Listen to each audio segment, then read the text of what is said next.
Hello जी।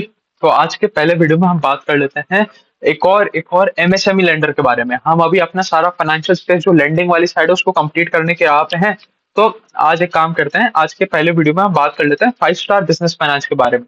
अब 5 star business finance करता क्या है? एमएसएमई लेंडिंग करता है। अभी हमने बहुत सारी कंपनी पढ़ी जो माइक्रो फाइनेंस लेंडिंग करती है। माइक्रो फाइनेंस सेक्टर की तो हालत हालत खराब है, क्योंकि क्योंकि हमें देखने को मिल रहा है कि सबका ग्रॉस एनपीए थोड़ा थोड़ा खराब हो रहा है। कुछ कुछ कंपनियों ने तो लॉस रिपोर्ट करना चालू कर दिया, जैसे फ्यूजन माइक्रो फाइनेंस, उसने तो लॉस ही रिपोर्ट कर दिया। अब जैसे अरमान वाली कंपनी है, जैसे अरमान भी माइक्रो फाइनेंस लेंडिंग करता है, कुछ उसका 82-83% के आसपास का माइक्रो फाइनेंस से ही आता है। तो वहां पर ग्रोथ कम हो गया है। जो पहले 60-70% से ग्रो करता था, अब उसने 25-30-35% का ही गाइडेंस दिया है, और उससे भी कम रेट पे ग्रोथ देखने को मिल रहा है। तो वहां पर इस वाले पूरे सेक्टर पर प्रॉब्लम आ रही थी, माइक्रो फाइनेंस वाले में प्रॉब्लम आ रही थी। अब देख लेते हैं हम एमएसएमई वाला जो सेगमेंट है वो कैसे कर रहा है। अब एमएसएमई वाले सेगमेंट में अगर हम 5 स्टार की बात करें तो 5 स्टार पे बहुत बढ़िया एक कंपनी है जो जो जो अपना एसेट क्वालिटी को मेंटेन करके चलता है और अच्छे पेस पे ग्रो करता है। एक तो इन्होंने गाइडेंस अपना जो रखते हैं उससे ज्यादा ही ग्रोथ लेके आते हैं। तो मतलब जितना कहते हैं उससे ज्यादा ग्रोथ नंबर लेके आते हैं, तो ये बहुत अच्छी बात है। अगर इनके मार्केट कैप की बात करें तो हमें पता चलेगा 21,600 करोड़ के आसपास का इनका मार्केट कैप है। और अब समझते हैं इनका Q1 में नंबर्स कैसे है। अगर मैं बात करूं, इन्होंने गाइडेंस, सबसे पहले गाइडेंस ही देख लेते हैं। इन्होंने पहले गाइडेंस दे रखा था कि हम 35% के आसपास से ग्रो करेंगे, और अब देखते हैं इन्होंने Q1 में कितना ग्रोथ लेके आए। अगर हम एयूएम की बात करें तो एयूएम बढ़ा इनका 36% ऑन वाई वाई लेवल, और अब था by 7% on quarter on quarter level. मतलब वाई वाई लेवल पे भी आपने 1% से, तो 1% से अपने गाइडेंस को बीट किया। और देखो यहाँ पर 1% बड़ा नंबर क्यों है? क्योंकि जनरली Q1 फाइनेंशियल के लिए स्लगिश क्वार्टर रहता है, थोड़ा सा लीन रहता है, कम डिस्बर्समेंट हो पाता है, लोन बुक का ग्रोथ कम आता है। उसके बाद भी आपने अपने गाइडेंस को बीट कर दिया, तो ये तो बहुत ही बेहतरीन स्थिति है। क्योंकि देखो, अभी अभी हर आप कोई सा भी फाइनेंशियल कंपनी पढ़ लो, सब एक ही चीज बोलते हैं कि भाई इलेक्शन थे, इसकी वजह से डिस्बर्समेंट कम रहा, लोन बुक ग्रोथ रेट कम रहा, हमारे हीट वेव थी इस वजह से लोन बुक ग्रोथ रेट कम रहा। जो साउथ में है, साउथ में कहते हैं कि भाई वो फ्लड वाली सिचुएशन हो गई थी केरला तमिलनाडु में, इसलिए इसलिए हमारा डिस्बर्समेंट वगैरह कम रहा। उसके बावजूद अगर कंपनी अपनी गाइडेंस को एक्सीड कर जाए तो ये बहुत ही अच्छी बात है। जनरली क्या होता है, अगर कोई भी फाइनेंशियल कंपनी 30% के आसपास का गाइडेंस देती है तो वो पहले क्वार्टर में 25% ही करती है। सब्सिक्वेंट क्वार्टर्स में ग्रोथ रेट सिग्निफिकेंटली ज्यादा होता है, जो साल की ओवरऑल ग्रोथ रेट को 30% के ऊपर ले जाता है। बट इन्होंने पहले ही क्वार्टर से अपनी गाइडेंस को मेंटेन करके चले, 35% का गाइडेंस दिया था, 36% का ग्रोथ लेके आए। तो बहुत ही बेहतरीन बात है। अगर डिस्बर्समेंट की बात करें तो डिस्बर्समेंट भी बढ़ गए इनके। Disbursement were up 16% on a Y level, and down by just 1% on a quarter on quarter level. अब देखो, Q4 और Q1 को कंपेयर कर रहे हैं हम क्वार्टर ऑन क्वार्टर लेवल पे। अब आपको पता है कि जब सबसे खराब क्वार्टर रहता है Q1, क्योंकि आपका हीट वेव आ गया, इलेक्शन आ गया, या इकोनॉमिक एक्टिविटी पहले क्वार्टर में वैसे थोड़ी सी ठंडी रहती है, कोई भी रीजन ले लो, अगर आपका Q1 स्लगिश रहता है और स्लगिश रहने के बाद भी आपने Q4 के कंपैरिजन में सिर्फ 1% कम डिस्बर्समेंट किया, मतलब बहुत ही बेहतरीन रिजल्ट निकाल के लेके आए हो आप, मतलब बहुत ही अच्छी बात है। बाकी आप कंपनी का देखोगे तो disbursement were down 20% on quarter on quarter level, 35% on quarter on quarter level, 50% on quarter on quarter level, और यहाँ पर सिर्फ 1% से गिरा है डिस्बर्समेंट। मतलब बहुत बेहतरीन रिजल्ट है। रिजल्ट में यहाँ तक में कोई भी कमी हमें देखने को नहीं मिल रही है। अगर हम बात करें जो ये डिस्बर्समेंट था, ये जो डिस्बर्समेंट ये 16% पे ही था वाई वाई लेवल पे। इसके लिए मैनेजमेंट ने सेम चीज बोली कि भाई ये हीट वेव था और उसके बाद इलेक्शन था, इसकी वजह से हमने थोड़ा सा डिस्बर्समेंट कम किया, और हम इसको वापस ऊपर की साइड पे ले जाएंगे फ्रॉम फ्रॉम Q2 ऑनवर्ड्स। अगर पैट की बात करें तो PAT went up by 37% on a Y Y level, and was up 7% on a quarter on quarter level. और अगर आप टोटल एयूएम साइज की बात करें कि कितना कितना इनके अंडर एसेट आ गया है, तो लगभग लगभग 10,000 करोड़, 10-11 हजार करोड़ रुपए के आसपास का इनका लोन बुक बन गया है। कुछ 10,400 500 के आसपास का पूरा लोन बुक है। और एक और चीज समझते हैं कि आप ये कौन से सेगमेंट में लोन प्रोवाइड करते हैं, ये भी हमारे लिए समझना जरूरी हो जाता है।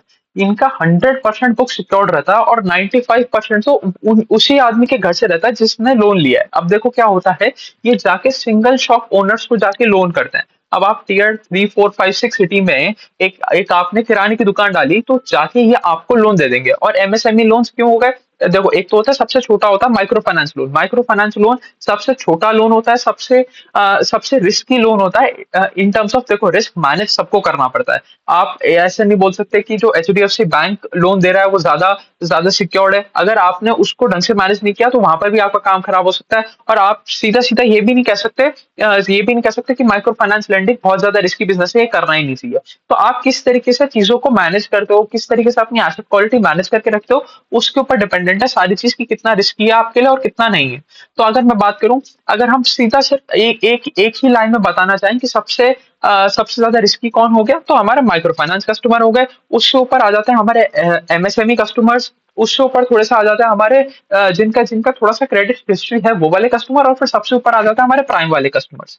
तो इस तरीके से ये पूरा पूरा सेगमेंटेशन चलता है। तो ये टियर 4 5 6 सिटीज में जाके एमएसएमई कस्टमर को लोन देते हैं। तो अगर आपकी एक छोटी सी दुकान है और आपकी एक ही दुकान है, तो आपको जाके वो लोग लोन दे देंगे और आपसे उस लोन के बदले कोलैटरल रखवा लेंगे, आप ही का घर जिसमें आप अपनी पूरी फैमिली के साथ रह रहे हो। तो इसलिए 100% कोलैटरल बैक्ड लोन्स है इनके पास। और यहाँ पर कोई दिक्कत वाली बात ही नहीं है, क्योंकि जब आपने जिस दुकानदार को आप लोन दे रहे हो उसका घर ही रखवा लिया है, तो घर के लोन पे कभी भी वो डिफॉल्ट नहीं करेगा। क्योंकि उसको पता है कि अगर मैंने इनका लोन नहीं दिया तो मेरा घर इनके पास गिरवी पड़ा है, तो इस वाले लोन पे वो कभी भी डिफॉल्ट नहीं करता। और सपोज डिफॉल्ट किया भी तो उठा के पास आपके पास तो कोलैटरल पड़ा है ना, आप उठा के कोलैटरल ऑप्शन कर दोगे, उसका घर बेच दोगे और आपका पैसा रिकवर हो जाएगा। पर इससे हमें एक और चीज देखनी पड़ेगी कि इनका एलटीवी कितना है, लोन टू वैल्यू रेशो कितना है, कि भाई आपने कहीं 100 रुपए के घर के बदले 100 के 100 रुपए तो नहीं दे दिए। 100 के 100 रुपए तो लोन में नहीं दे दिए, क्योंकि जब आप घर बेचोगे तो बैंक को मतलब नहीं है कि 100 रुपए का प्रॉपर्टी था तो मैं इसका 100 रुपए दाम निकालूं। वो तो ऑप्शन में जाएगा और जो भाव बिकेगा वो ले लेगा। तो इसलिए यहाँ पर लोन टू वैल्यू बहुत ज्यादा इंपॉर्टेंट हो जाता है। और अगर हम इनका लोन टू वैल्यू देखें तो 40% के आसपास का लोन टू वैल्यू है, मतलब बहुत ही सेफ लोन्स देते हैं ये। यहाँ पर इनके लोन प्रोफाइल में तो कहीं भी कोई दिक्कत वाली बात है नहीं। और अगर मैं एवरेज टिकट साइज की बात करूं तो करीबन करीबन 3.5 लाख के आसपास का इनका एवरेज टिकट साइज है। तो हमने समझ लिया इनका बिजनेस मॉडल काम कैसे करता है, कि आप टियर 4 5 6 सिटीज में जाते हो, जो सिंगल शॉप ओनर्स होते हैं उनको आप पैसा देते हो और उस पैसे दिए हुए के बदले आप उनका घर एज अ कोलैटरल रख लेते हो। और जितना घर का वैल्यू है उसका 40% के आसपास का लोन देते हो, और आपका टोटल एवरेज टिकट साइज बैठता है 3.5 लाख रुपए के आसपास का। अगर हम बात करें, कंपनी ने 27 नई ब्रांचेस खोली इस क्वार्टर में, और अब टोटल नंबर ऑफ ब्रांचेस पहुंच के करीबन करीबन 547 ब्रांचेस। और अभी भी इनका ज्यादातर कॉन्सेंट्रेशन साउथ वाले स्टेट्स में ही है। अब ये नॉर्थ में एक्सपैंड करना चाह रहे हैं। अभी इनका जो मेजोरिटी, अगर मैं बात करूं, करीबन करीबन 80-85% जो इनका एयूएम आता है वो आता है सदर्न स्टेट से ही। अब ये धीरे धीरे एक्सपैंड करेंगे नॉर्थ की तरफ। मैनेजमेंट ने कॉन कॉल में वही बताया कि हम आगे चल के जो नॉर्थ वाले स्टेट्स हैं उनमें पेनिट्रेशन बढ़ाना चाहेंगे, और हमने कुछ में बढ़ाया भी है जिसमें हम आगे चल के और ज्यादा ब्रांचेस खोलेंगे। जैसे इन्होंने इन्होंने अपना यूपी में पेनिट्रेशन बढ़ाया, राजस्थान में बढ़ाया, महाराष्ट्र में बढ़ाया, मध्य प्रदेश में बढ़ाया और छत्तीसगढ़ में बढ़ाया। तो ये वाले नॉर्दर्न स्टेट्स में ये लोग एंटर करने की कोशिश कर रहे हैं। अगर मैं बात करूं इनकी कलेक्शन एफिशिएंसी की, जो एक एक फाइनेंशियल के लिए देखना बहुत ज्यादा इंपॉर्टेंट होता है, तो ये नंबर मेरे को इनका थोड़ा सा खराब लगा, क्योंकि इनका जो पिछले क्वार्टर में 99.5% के आसपास का कलेक्शन एफिशिएंसी था, वो थोड़ा सा गिर के 98.3% के आसपास, 98.5% के आसपास आ गया। तो ये 1% का डिप इन कलेक्शन एफिशिएंसी थोड़ी सी बुरी चीज है। बट आपको थोड़ा सा सीजनैलिटी फैक्टर इनको देना पड़ेगा कि भाई इलेक्शन वाला सीजन था, इकोनॉमिक एक्टिविटी थोड़ी सी लो थी। उसके बाद जो आप कस्टमर को दे रहे हो उसके पास कोई बहुत पुराना पैसा तो पड़ा नहीं हो, बहुत खानदानी अमीर लोग तो है नहीं, जो रोज कमा रहे हैं उसी से वो आपकी ईएमआई दे रहे हैं। अगर आपने किसी राशन वाले को लोन दिया है, तो जो वो राशन बेचेगा, राशन बेच के ही वो कमाई करके आपको देगा। उसके घर में कोई लाखों करोड़ों रुपए पड़े नहीं है जिससे वो आपकी ईएमआई सर्विस कर दे। तो एक ही इंपॉर्टेंट चीज है। तो चलिए इनको इस बार क्वार्टर 1 में इनको छोड़ सकते हैं कि भाई आपका क्वार्टर 1 स्लगिश रहता है, उसके ऊपर से हीट वेव और इलेक्शन आ गया, इसकी वजह से आपकी थोड़ी सी कलेक्शन एफिशिएंसी डिप कर गई। बट हमें अगले क्वार्टर में इसमें बहुत ज्यादा ध्यान रखना है, कहीं इनकी कलेक्शन एफिशिएंसी और डिप ना हो, यहाँ से इंप्रूवमेंट ही आना चाहिए, वापस बैक टू 99.5% लेवल्स पे आ जानी चाहिए कलेक्शन एफिशिएंसी। अगर इनकी एसेट क्वालिटी की बात करें तो यहाँ पर भी कोई दिक्कत वाली बात नहीं है। अगर मैं मतलब देखो बाल की खाल निकालने की यहाँ पर जरूरत है नहीं। Gross NPA number, net NPA number दोनों फ्लैट रहे on a quarter on quarter Y Y level. कुछ 1-2% 1-2% नहीं, 1-2 बेसिस पॉइंट्स ऊपर नीचे रहा है उसमें हमें कुछ ज्यादा दिक्कत वाली बात नहीं है। जैसे नेट एनपी नंबर की बात करें तो नेट एनपी नंबर थोड़ा सा इंप्रूव हो गया, शायद 1 बेसिस पॉइंट से 1 या 2 बेसिस पॉइंट से वो नंबर इंप्रूव हो गया था। वाई वाई लेवल पे, क्वार्टर ऑन क्वार्टर लेवल पे उतने से ही शायद वापस खराब भी हो गया था। तो मतलब मोर और लेस एसेट क्वालिटी बहुत बढ़िया है। और अगर इनकी gross NP net NP number आपको बताऊं तो वहां आपको पता चलेगा इनका नेट एनपी नंबर है 0.68 का और ग्रॉस एनपी नंबर है 1.41% के आसपास का। मतलब बहुत ही बेहतरीन एसेट क्वालिटी है, एसेट क्वालिटी पे कहीं कोई दिक्कत वाली बात नहीं है। अगर हम स्लिपेजेस की बात करें तो स्लिपेजेस थोड़े से बड़े बट नथिंग कंसर्निंग कि यहाँ पर हमें कोई कोई ऐसा ऐसा चिंता हो जाए कि भाई ये कंपनी का आगे चल के एसेट क्वालिटी बहुत ही ज्यादा खराब हो जाएगा, ऐसी कोई भी बात नहीं है। ये थोड़ा बहुत ऊपर नीचे बिजनेस है, कोई स्ट्रेट लाइन खींच के तो आप लगा नहीं सकते कि भाई ऐसे ऐसे ऐसे ऐसे ही प्लॉट होगा। तो ठीक है, थोड़ा बहुत ऊपर नीचे चलता है but nothing concerning about the asset quality of the firm. अगर हम कॉस्ट ऑफ बोरिंग की बात करें तो कॉस्ट ऑफ बोरिंग घट गया on a Y Y level और remain stable on a quarter on quarter level. Same same चीज है, सेम चीज है कि यील्ड के साथ कि यील्ड भी स्टेबल रहे ऑन क्वार्टर लेवल। तो इससे इससे हमें पता चलता है कि इन्होंने अपने जो निम्स है निम्स को ढंग से प्रोटेक्ट करके रखा, जो इनकी यील्ड है इनको प्रोटेक्ट करके रखा। अगर हम इनके कॉन्सेंट्रेशन पे आ जाए कि इनका कहाँ कहाँ पर कॉन्सेंट्रेशन है, तो जैसे हमने पहले देखा ही था कि इनके सदर्न स्टेट्स में बहुत ज्यादा कॉन्सेंट्रेशन है। अब उनको एक बार क्वांटिफाई भी कर लेते हैं। अगर हम बात करें इनका 38% तो आता है आंध्र प्रदेश से, और 30% आता है तमिलनाडु से, और 19% आता है तेलंगाना से। तो देखो 38 एंड 87%, 87% तो सिर्फ 3 ही स्टेट से आ गया, और वो भी सारे साउथ वाले स्टेट से। तो आप देखो कितना ज्यादा भी कॉन्सेंट्रेशन है इनके इनके पास। और अब ये लोग धीरे धीरे एक्सपैंड करना चाह रहे हैं, और अभी भी एक्सपेंशन में कोई बहुत सारे स्टेट्स में नहीं गए। देखो ऐसी ही कंपनियां आपको आपको पैसा बना के देंगी जो एक लोकेशन से चालू हो रही है और पैन इंडिया फैलने की कोशिश कर रही है। अगर आप ऑलरेडी पैन इंडिया फैली हुई किसी कंपनी को पकड़ोगे तो वहां पर ग्रोथ नहीं आएगा। अब आप देखो, सपोज अपन एचडीएफसी बैंक की बात कर लेते हैं, एक एग्जांपल लेके चल रहे हैं, कोई डायरेक्ट कंपैरिजन कर ही नहीं सकते हम। यही यहाँ पर इसका इसका मार्केट कैप करीबन कितना है, लगभग 21,000 करोड़ के आसपास का इनका मार्केट कैप है। वहां पर 25 लाख करोड़ रुपए के आसपास का लोन बुक है। तो कोई डायरेक्ट कंपैरिजन नहीं ड्रॉ किया जा सकता। बट हम एक केस स्टडी की तरह समझते हैं कि अगर आज से आपने 20 साल पहले एचडीएफसी बैंक को देखा होता तो आपको पता चलता कि वो अलग अलग जोग्राफीज में जा रहा है, वो अपना एक्सपेंशन कर रहा है, वो एक जगह से स्टार्ट हुआ, वो पैन इंडिया फैला, उसने हर एक एक स्टेट्स में जाके अपना पेनिट्रेशन धीरे धीरे बढ़ाया, तब उसने इतना मल्टी बैगर रिटर्न दिया। इसी तरीके की आपको कंपनी ढूंढनी है। आपको ये नहीं देखना कि एचडीएफसी बैंक ने 20 साल पहले में 20 साल में 40 गुना 50 गुना रिटर्न बनाया, तो अब अगले 20 साल 40 साल में भी वो 20 साल में वो 40 50 गुने का रिटर्न बनाएगा। इस तरीके से ये वाली थ्योरी अप्लाई करनी नहीं है। अगर हम इनकी बात देखें तो अब ये लोग 10 स्टेट्स में पहुंच चुके हैं। अभी 3 स्टेट्स में 87% कॉन्सेंट्रेशन आ रहा है, मतलब 90% ऑलमोस्ट 3 स्टेट्स से ही आ रहा है, और अभी 10 स्टेट्स में एंटर कर चुके हैं। अब 10 में से 3 तो यही हो गए। इसके अलावा मैं स्टेट्स की बात करूं तो आपको पता चलेगा ये लोग महाराष्ट्र में एंट्री मार चुके हैं, छत्तीसगढ़ में एंट्री मार चुके हैं, मध्य प्रदेश में एंट्री मार चुके हैं, राजस्थान में मार चुके हैं, और यूपी में मार चुके हैं। तो ये 5 स्टेट्स ही हो गए, एक आधे स्टेट्स और कोई होगा।